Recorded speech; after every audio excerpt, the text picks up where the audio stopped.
Hello, everyone. Welcome, welcome, welcome to Surviving Domestic Violence. I was about to say the radio show name. We don't want to do that.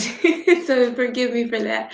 But welcome to Surviving Domestic Violence. It's your girl, Nakia P. Evans. Listen, I'm excited that you're here. Please make sure that you share this video. Share, share, share. Now, listen, I'm going to give you a trigger warning before we start, okay? Trigger warning, okay? We're going to talk about some raw and real things here, okay? There may be some language that you may not agree to. If that's the case, go ahead and, just go ahead and leave it if it doesn't work for you, okay? But we're going to be talking about some raw and real things when it comes to domestic violence, okay? Domestic violence, guys, is something that is completely real rampant these days. Okay. It is something that has always been rampant. But the thing about it is, a lot of times we don't really talk about it. We really don't battle these conversations. Okay. And then when it comes to knowing certain people in domestic violence situations, sometimes we don't know how to help them. Okay. So if you know me, if you followed me for the last few years, you know that I was in a domestic violence situation myself. Okay. Back in March of 2020, 2 days after my birthday, I was beaten and stabbed twice by my boyfriend at the time. That is a situation that took my life on a whole downward spiral. Okay. And we'll talk about more about that later. But when it comes to domestic violence, guys, this is what I wanted to share because we need to know this information, okay? It is estimated that 1 in every 4 women and 1 in every 9 men are victims of domestic violence. Sometimes these things are not talked about, these things are not reported, these things are not heard. And for someone who is in a situation with the justice system, it's just not an easy, it's not an easy thing. Okay. It is definitely not an easy process. But for tonight, guys, we want to share our stories. We want to talk about domestic violence, how we survived domestic violence, what that looked like for us, and how we were able to overcome that. Okay. How that affected our lives and how we were able to walk away from that, heal from that, and continue to advocate for it. Okay.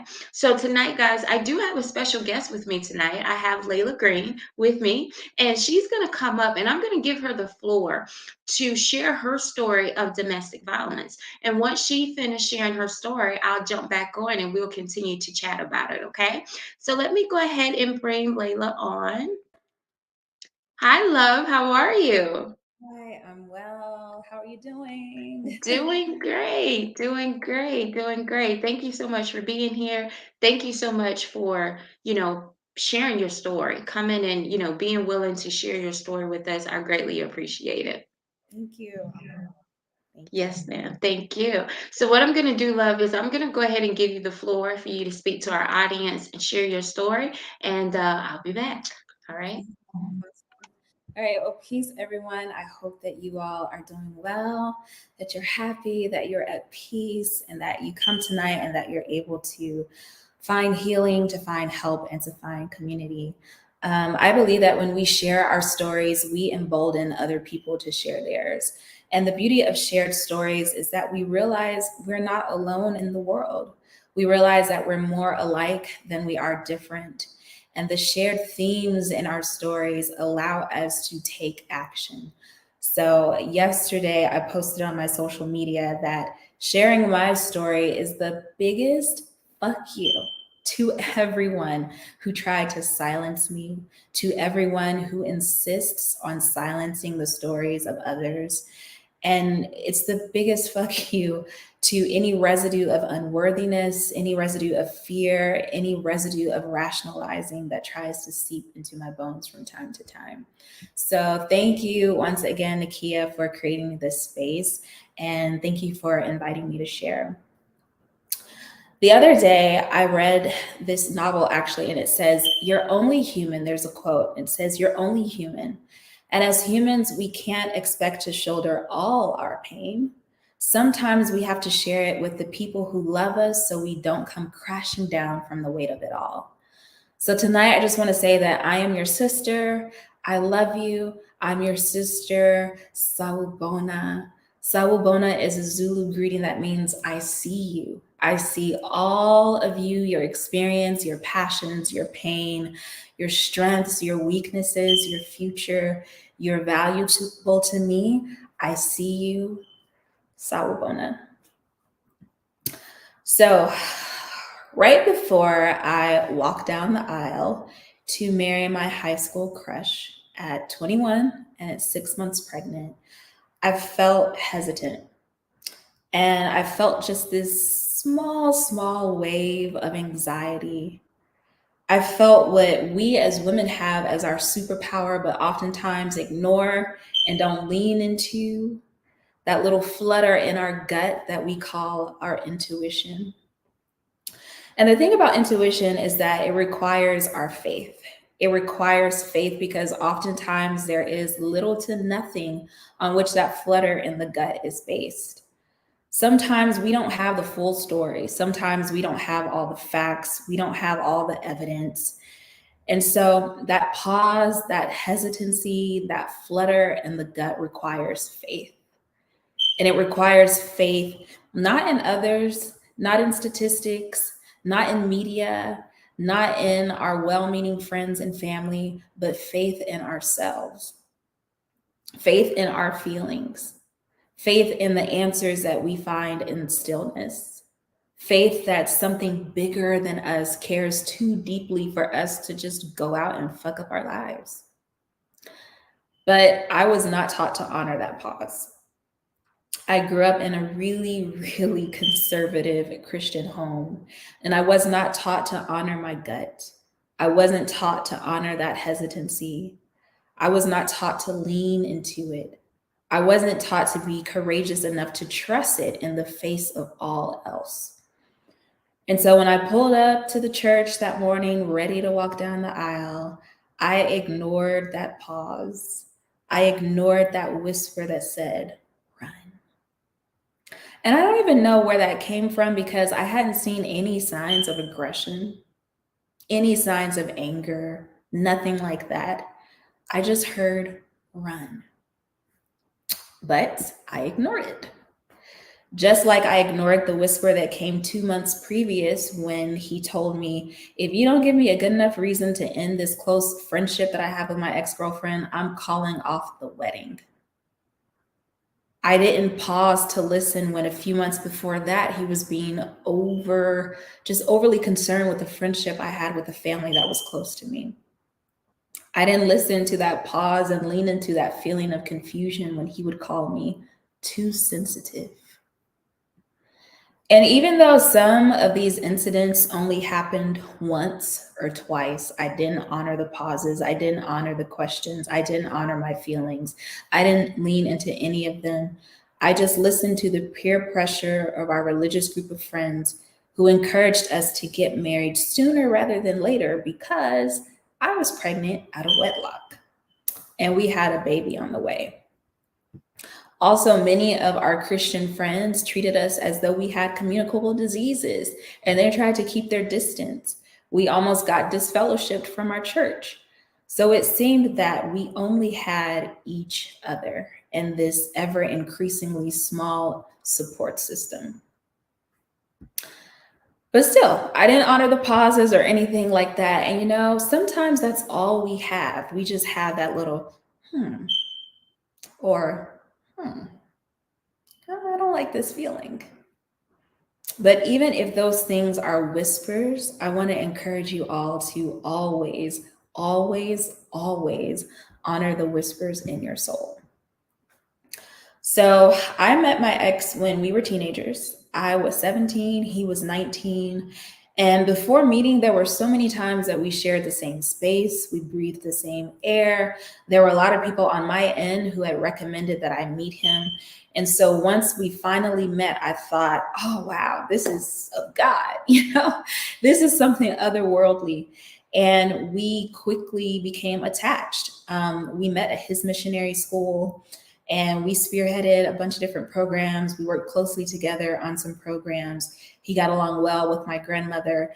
And so I was just in this giddy phase as a 17-year-old of enjoying this crush with this 19-year-old boy who most of the girls were after.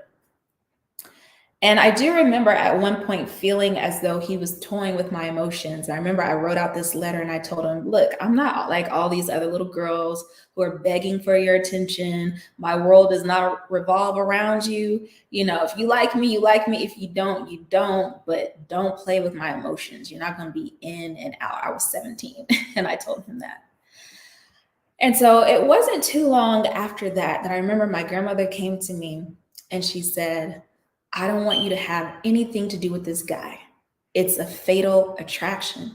He would not make a good husband and he would not make a good father. And I remember just wondering why and looking for more because my grandparents raised me and my grandma had this history of being brutally honest with me from the time that I was a kid, maybe sometimes a little too honest. But she never said anything more than, this is a fatal attraction. He would not make a good husband and he would not make a good father. Well, 4 years later, after that, I had just suffered the loss of one of my best friends in the entire world. I'd suffered the loss of my grandmother. I was at this mission school. I felt all alone. And so I turned to that which was familiar, which was this guy. And he came back in my life and we were friends. And then he kind of exited my life. And then he heard, oh, there's another guy at her school who likes her. Let me swoop in and let me declare my feelings and my emotions. And so I remember listening to him on the other end of the phone, telling me that he wanted to be with me. He liked me. He always liked me. And in that moment, I told him, you know what? You don't get the opportunity to put me on this shelf until you're ready for me. I don't want to be with you. You've not had any interest or you've not declared any interest in me before finding about this other guy. So no, I don't want to be in a relationship with you. And so we cut things off. And then a year later, I went through another crisis. And once again, I turned to that which was familiar. And he was there for me. He supported me. He believed me. And even though he told me I had hurt him and telling him, no, I didn't want to be in a relationship the previous year, he chose me. And for someone like me who had grown up just faced with abandonment from so many people, my mother, my father, people who were emotionally unavailable to me, it felt so golden and so nice to be chosen by this guy, even after I had hurt him. And he was this guy that so many other people wanted to be with, but he had chosen me. And so when he asked me to be in a relationship with him, I told him absolutely. Well, a few months into our relationship, he kissed me. And I was really extremely religious as a teenager. I was extremely serious as a teenager. And I remember we had already had the conversation where I told him, listen, I'm saving myself for marriage. That includes kissing. I don't want to kiss before I'm married. And he told me, that's fine with me. That's good. Okay, cool. And so this night when he kissed me, I was very much conflicted because it felt nice. It was coming from this guy that I liked, but I didn't understand why he had violated my wishes. A couple of weeks later, we ended up having sex. That was against my wishes as well. And I remember just clinging to the door frame, not wanting to enter into his room. And he pulled me into the room, and I felt like I had no other choice. I thought, this is my fault. I shouldn't have been in his house by myself. I shouldn't have been dancing with him. Like all of these things that I should not have been doing that I was taught were wrong. And so I assumed the blame and I guiltily had sex with him against my wishes. Once again, I was conflicted and I thought, well, first of all, I didn't even really feel that nice, but this is a guy that I like and I've had a crush on him for so long, but at the same time, he violated the wishes that I conveyed to him. And so I decided, well, I just need to put space between us. And so a couple of weeks later, I moved to a different state, but I didn't know it at the time. I was already pregnant. And so for the next few months, we kind of had this really strained relationship where a lot of people were coming to me saying, are you sure you want to be with him? Are you sure you want to be with him? It's long distance. You're young. There's so many other people that you can get to know. But I felt, no, I've had a crush on him. Maybe we're supposed to be together. And now we've had sex. So I'm supposed to be with him. There are a lot of things that we have in common. We want to serve God together.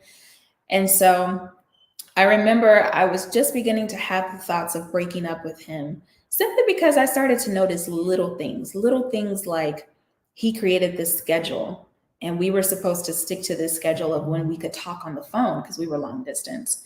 And I remember thinking, well, that's weird, but then admiring it, saying, well, you know what? He's really solid. He's sticking to his schedule. He's not allowing all these other things to come in and distract him from his goals.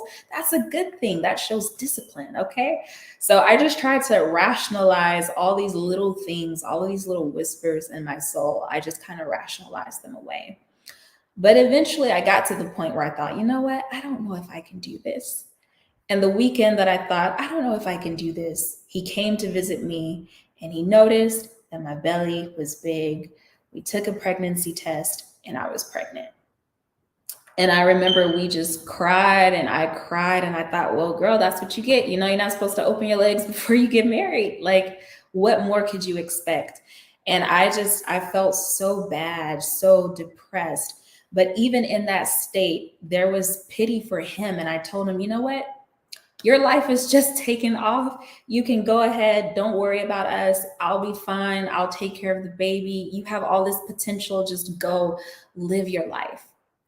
And he told me, no, you know, my dad wasn't really in my life and I don't want the same thing to happen. I want to be there for my child. We're going to be together. And I told him, okay. So maybe about a month later, we were at a friend's house and I was depressed about the pregnancy. And he's like, let's list all the positive things about this pregnancy. I couldn't think of one. And so he made this list. And at the end of the list, he said, and we're going to be married. And I remember just feeling like I was being drug along this trajectory. And I felt like I had no control. And I don't know why I felt like I had zero control in the situation. I can only attribute it to a lot of the subconscious beliefs that I accepted because of my upbringing and the misogyny that existed in a lot of circles in which I was part. But I just felt like I wasn't in control and I was just kind of allowing things to happen. And so that was his proposal to me. We're going to be married. And I remember some of our friends who stood by our sides, they said, you guys, you know, you're in ministry, you're in the church, you want to work for God, you need to get married now because it's going to look really bad if you go out there trying to work for God, but you're pregnant, which means you had sex before you got married. And so once again, I thought, okay, you know, that makes sense. Let's get married and bring this child into covenant. And so we pushed our wedding date. We bumped it up and we got married within, I think, 3 months of being engaged. And that was within about 4 months of finding out that I was pregnant. And so we got married. And the very next day, my heart sank because I knew I had made the biggest mistake of my life. You know, there are a lot of people when I share parts of my story, they say, well, did you have any signs? What were the signs? And I tell them, no, I didn't have any signs of aggression, of abuse. But listen, even if you have signs, that is no excuse for anyone to abuse you, to mistreat you, or to put your life in harm's way. It is not your fault that someone chose to abuse you. It's not your fault at all. It's not your responsibility. Their actions are not your responsibility. But the day after we got married, I opted out of a honeymoon. A friend of ours came over to visit, and he and my ex got into this really heated argument. And my ex got up, he shouted at him, he stamped his foot across the floor, he called him some names, and he just went off on him. And I thought, oh my goodness, who did I marry? I just made the biggest mistake of my life. But still, in that moment, I thought, well, this is just my cross that I'm going to have to bear because I married this man. Years ago, my grandma told me to stay far away from him. So this is just my fault. This is my cross. This is my burden. You know, God, can you just bless this mess? A few months later, our daughter was born, and by then already things were terrible. We were sleeping in separate rooms. Everything was an argument. He didn't believe me. If I had an issue with something, he would tell me, oh, you're just insecure. You're just too sensitive. You need to lighten up. You need to, all of these things that I needed to do. There was no partnership. There was no marriage. There was no friendship within that marriage. Everything was simply things that I needed to adjust. At the time, I was extremely religious. I loved waking up in the morning and spending time in the Bible. And I thought, oh, now I got a husband. I can spend time in the Bible with my husband and we can just, bless the atmosphere in our home. He was wholly disinterested. And I didn't understand it because even though we had gone against the teachings of our church and had sex before we were married, he was one that would always encourage me, you need to get in your Bible, you need to get in your word, you need to spend time praying. But just overnight, there was zero interest, and I felt like I married a stranger. He would be gone for days. I didn't know where he was. And I remember just feeling like, okay, girl, you can't cry. You can't get down in the middle of the road and cry about it. Just keep it pushing, keep it pushing, keep it pushing.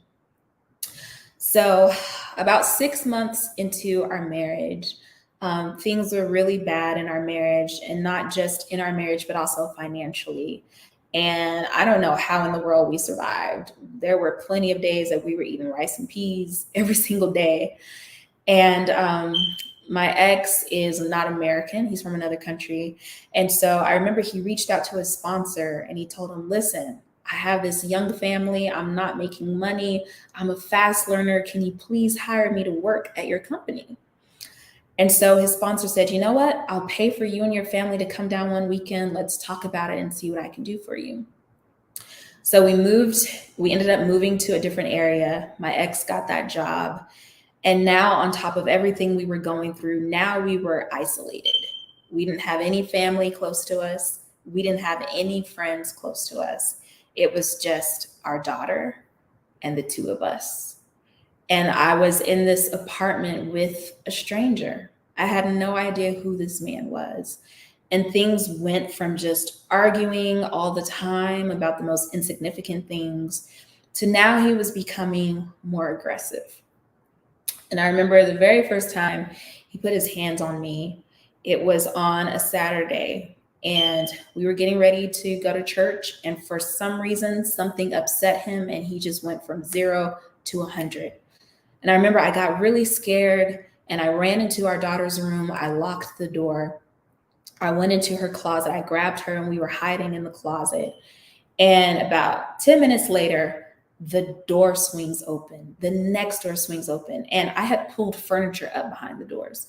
The doors swing open. I'm huddled in the closet with our daughter. And he's like, give me our daughter.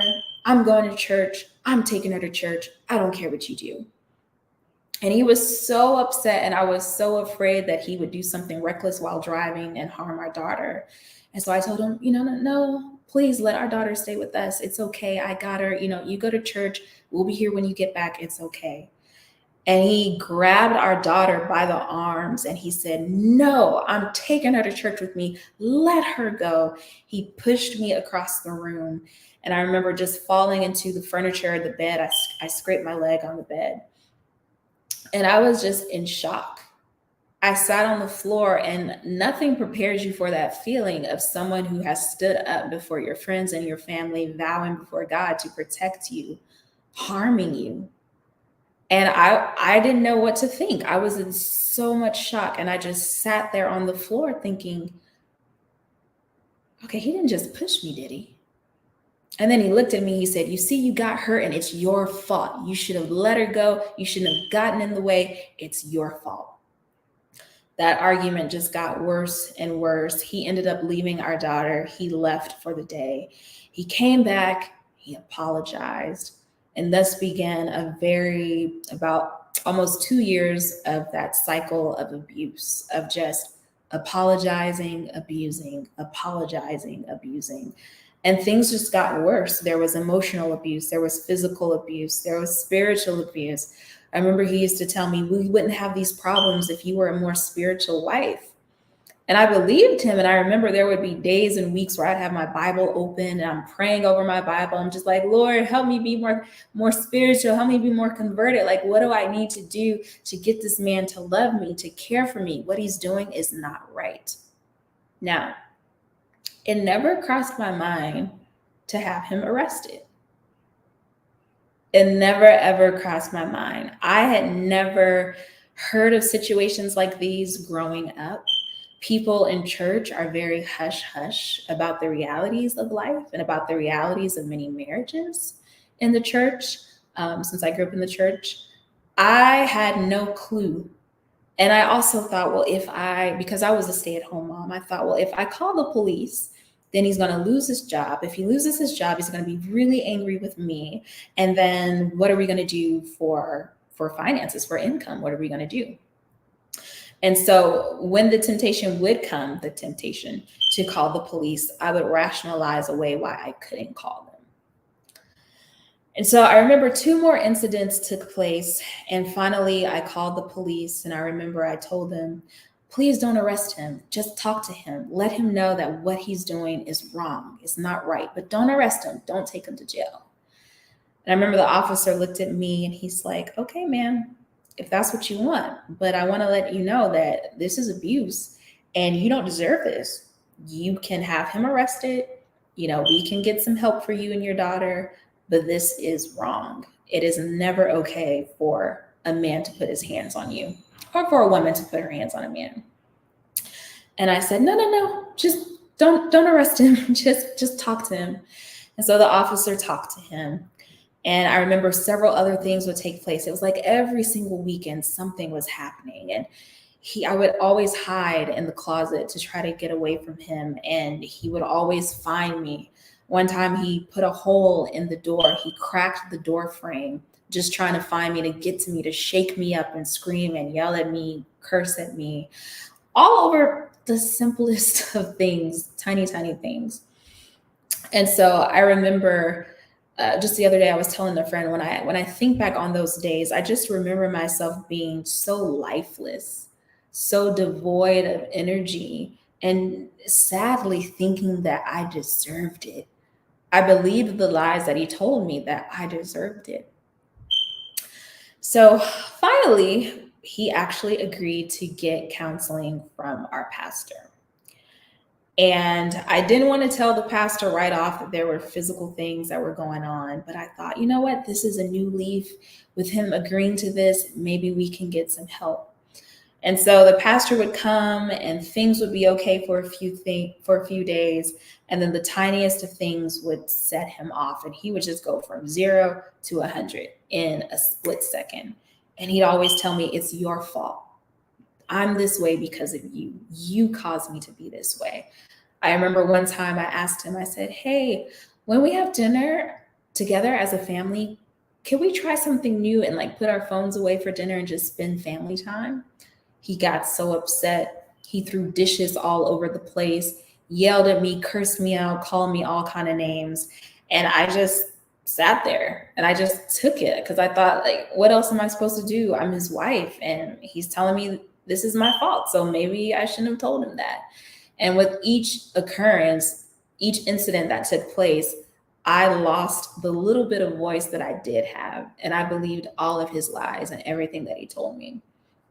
I remember he would come home on the weekends from work and he would literally sit in a chair or lay in our bed and from Friday till Monday morning watch movies, movie after movie after movie.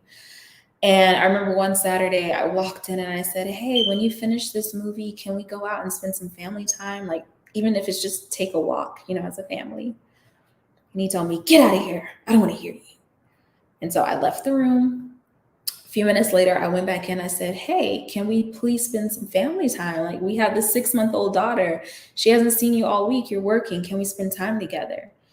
And once again, he told me, get out of here. I don't want to hear you. Like, don't bother me again. And I was upset. And I kind of applied a little pressure behind closing our door to the bedroom. And I went back into the living room. And I remember before I even had a chance to sit down, he ran out, he grabbed me by the neck, he threw me against the back of the sofa, he put his finger in my face. He said, don't you ever slam a door like that again. And he walked out and slammed the door behind him. And I remember once again just sitting there shaking, thinking, okay, you're okay. Did that really happen? He had gaslit me so well. And I was just like, okay, well, that's right. I should have had a good attitude. I shouldn't have slammed the door. He's right. And, I just made him upset. I made him angry. And a few seconds later, he was back again. Oh, I'm so sorry. I love you so much. I'm so sorry. And he took me out on a nice date. And this would just happen over and over again.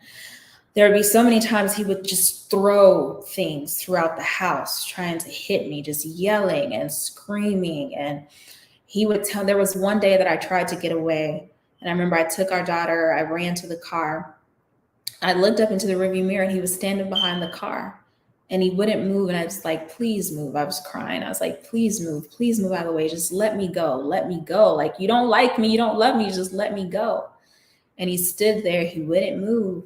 And when I got out of the car, he held out his hand for me to give him the keys. He's like, that's what I thought. There were other times when he would tell me, leave. He was like, I don't care if you and our daughter have to walk the streets at night. Leave. Get out of here. And there was one time I did leave. I had to ask a stranger, a neighbor, if I could use their phone to try to contact someone. The only people I had to contact were his family because they were the closest to us. And a little bit later, I saw him driving around in circles, and I was hiding behind a car with our daughter in the cold at night. And I remember his aunt called the number, that's which I'd used to call her, and she was like, "Oh, just go back. He's so sorry. He loves you. Just go back. We women sometimes have to go through these things, but if you show the love of Jesus, and if you show him that you're a Christian and you pray for him, things would change." I remember crying on the phone telling her, but it's not right. He puts his hands on me. It's not okay. It's not right. Why can't someone tell him that? And she's like, oh, just go back home. Go back home. So our lease was almost up. We decided to move. We were looking at houses. And I remember telling him, I don't want to take all of this stuff into our new house. And he sat beside me crying, hugging me, telling me, this is our chance to start over again. It's going to be a new life. We're going to turn a new leaf. I love you so much. Like, I promise things are going to get better. So we moved and things did not get better.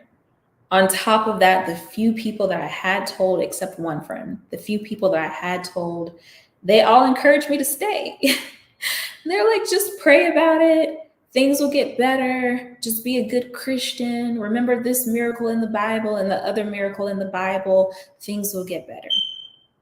And so here we are at this new place, and things just got absolutely worse.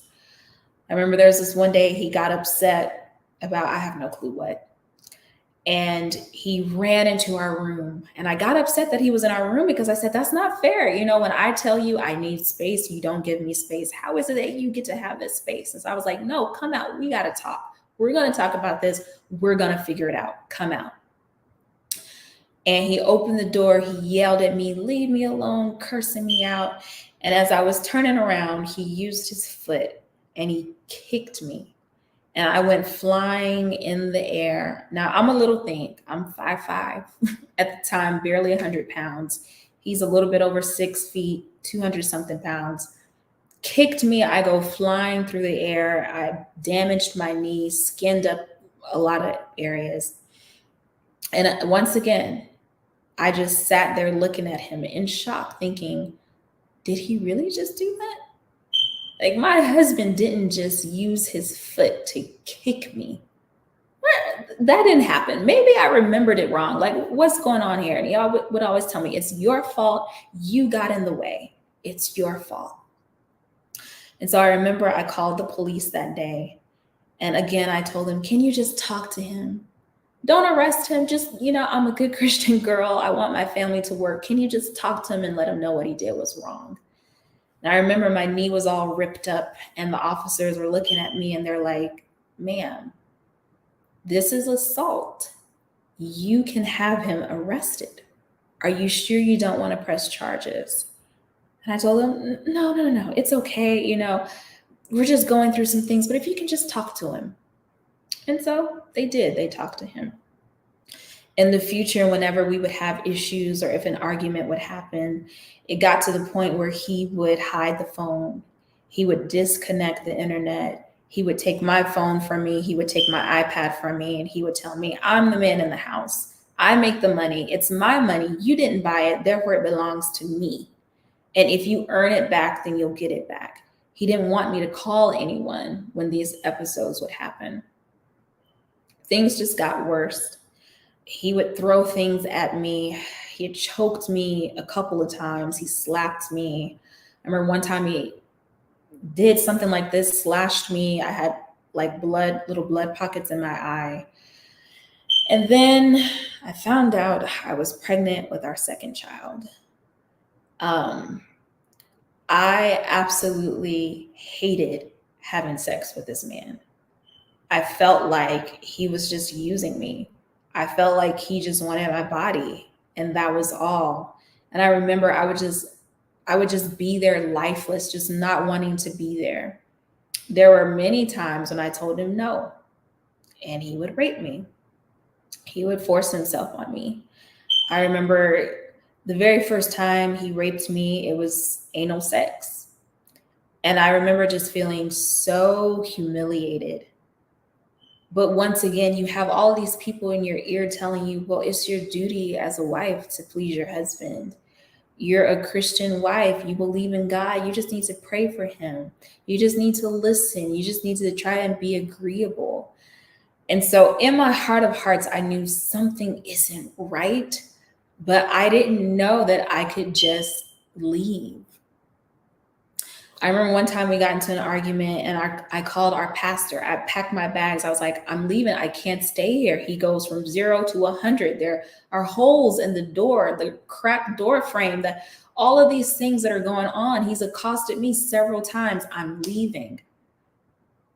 And I remember the pastor said, oh, this is just theatrics. Unpack your bag.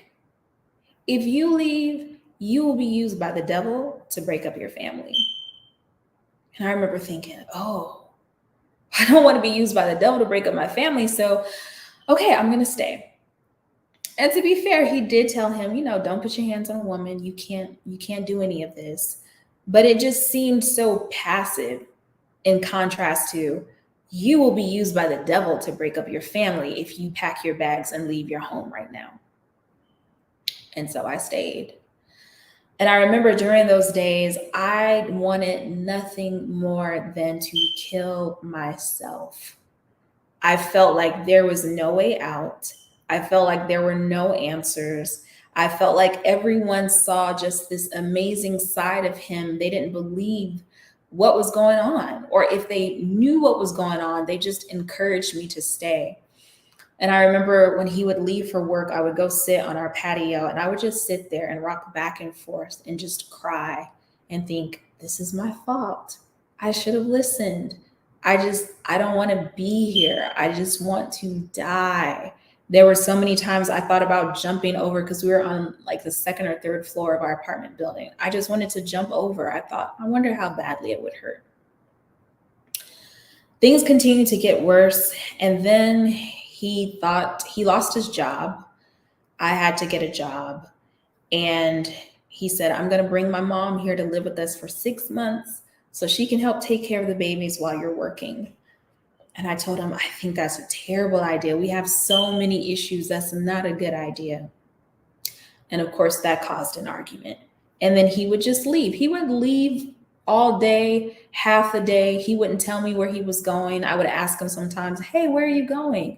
None of your business, he would tell me, curse me out, slam the door, and just leave. And we only had one family car. Around this time, they say women always know. I had a suspicion that he was cheating on me. And I was just like, something's different. Something's changed. Is there someone else? Would he actually cheat on me? Would he do that? And so he would be gone for hours at a time. Remember one time we got into an argument and he left my daughter and I alone in the house for Thanksgiving with no food in the house. We had no food in the house. We had very little money. And I remember spending the small bit of money he had left for me on a pizza. And my daughter and I had pizza for Thanksgiving dinner. He left because he was upset that I questioned a relationship that he had with one of his friends. And when I questioned him about it, honestly, it wasn't even that deep because, she had just left a message on his voicemail. I thought it was maybe a client of his. And he was studying to become a real estate investor. And so I thought, well, maybe it's just a client, but she sounded really friendly. He immediately went off. He packed his bags and he left us in the house Thanksgiving weekend. Well, his mom came to live with us for 6 months and just everything just continued to go to shit. And she took offense at me because I couldn't eat her food. I was pregnant. I was really sick at the time. If he and I had gotten into an argument, he would go spend nights in her room and they would just be up all night laughing, watching movies, all these things. They wouldn't talk to me. They would literally ignore me. And I remember once again just crying. I was like, I don't want to have this child. I don't want to have this baby. What kind of home is this to bring a child into? Like, if I didn't have my other daughter, I would kill myself right now. I don't want to be here. This is not happiness. I remember he would take me to work. He would drop me off at work. And before I even got a chance to get out the car, he would zoom away. Many times the door hitting me and or almost hitting me as I would make my way to work. And I remember back at that time, I had one employer and he would ask me, "Are you okay? Are you sure you're okay?" And I would just cry and I'd tell him, "I'm okay. Just pray for us. I'm okay. Just pray."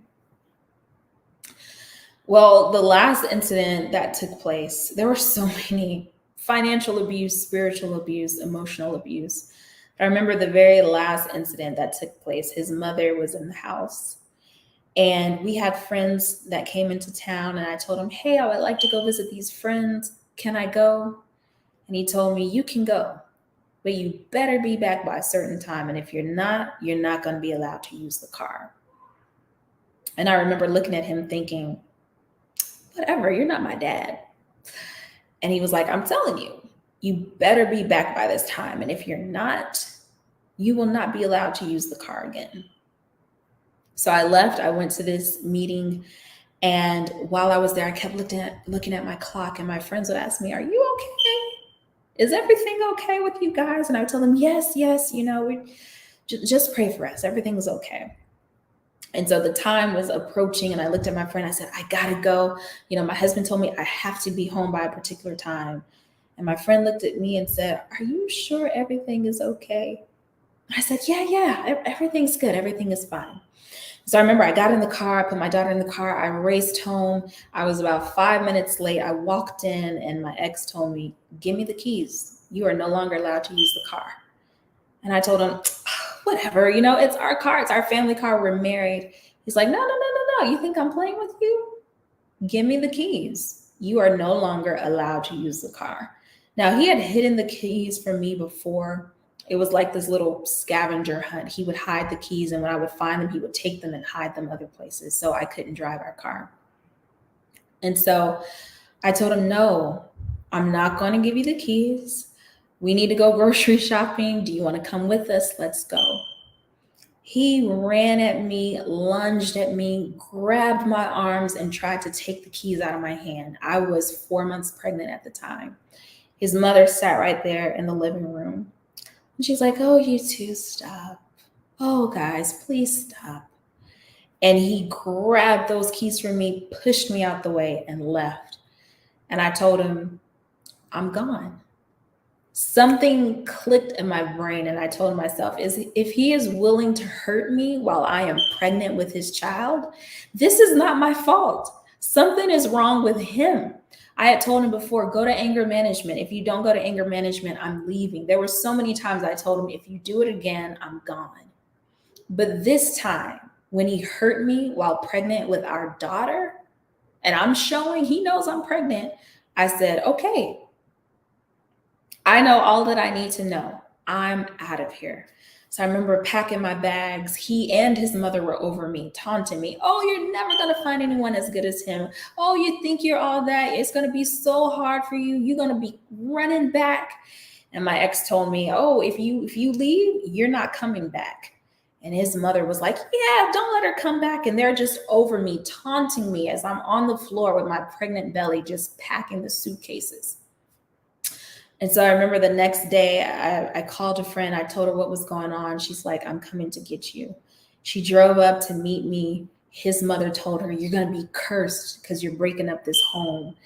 And I drove by so that my ex could say goodbye to his daughter, our daughter, and I left. And I had been in that situation for 2 years. And I'm leaving out a lot. But it took me 2 years to finally wake up and realize I can leave. And I did call the cops that time. And I remember it was the same officer who came out to me and he said, ma'am, I know you're a Christian, but this is not a way that any man should treat a woman, especially his wife and the mother of his children. He said, you've called us 4 times, and 4 times we've come out to your house. He said, if we have to come out again, you know, social workers might have to come out and take your daughter because we're just going to assume that she's being abused as well. That and him hurting me while pregnant served to jolt me to reality. And I said, I'm leaving.